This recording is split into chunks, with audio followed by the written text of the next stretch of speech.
This is Big Picture Anatomy with a look at the female pelvis in sagittal view. What we've done here is basically taken the bony parts of the pelvis on the left side and removed them, so we're looking right at the midline or down the middle, and you can see where the bony parts would connect anteriorly at the pubic symphysis, then it would wrap around and posteriorly connect at the sacrum, and we're looking at all these structures in the middle that pass through that pelvic canal.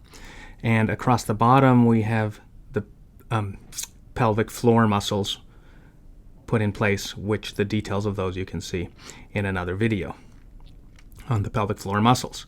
And of course there's basically three structures from anterior to posterior passing through that pelvic floor: the urethra and the vagina and the anus. In the more details, the anus would have an internal anal sphincter made out of smooth muscle and an external anal sphincter made out of skeletal muscle. It's of course the tail end of the rectum, and it's where feces is expelled from the body. If we move into what would be the urogenital triangle on the anterior part, we have suspended from the pubic symphysis the clitoris. Just posterior to it, that's of course the analog to the penis, that's got spongy erectile tissue and becomes turgid upon sexual excitement.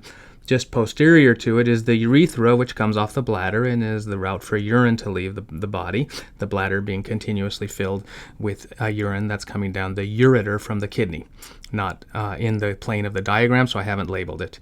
And then more posteriorly you have the vagina, a muscular tube which at its internal or deep end has the cervix, or the neck-like part of the uterus, sticking into it. And then coming off of the uterus, it would really be out of the plane of the drawing. There would be one on either side, but I've just put it in anyways, is the fallopian tube, which would at its deep end have those finger-like fimbriae that surround the ovary and receive that unfertilized oocyte at the moment of ovulation, when it bursts off the surface of the ovary and begins the trip down the fallopian tube to possible implantation in the wall of the uterus if it's fertilized and a pregnancy is to follow. All three of these structures, clitoris, bladder, and vagina, are surrounded by the labia majorum, which have a muscular component that forms part of the pelvic floor. So just to quickly review, this is a sagittal view of the female pelvis. We can see the parts of the pelvic canal that have been cut right mid-sagittally, the pubic symphysis anteriorly, the sacrum posteriorly. Going through the pelvic floor, we have the anus, the rectum leading to the anus in the posterior triangle. And anteriorly, we have the clitoris suspended from the pubic symphysis, the bladder with the urethra going through the pelvic floor for urine to leave the body, and the vagina with the vaginal opening posterior to that. That's the female pelvis from Big Picture Anatomy.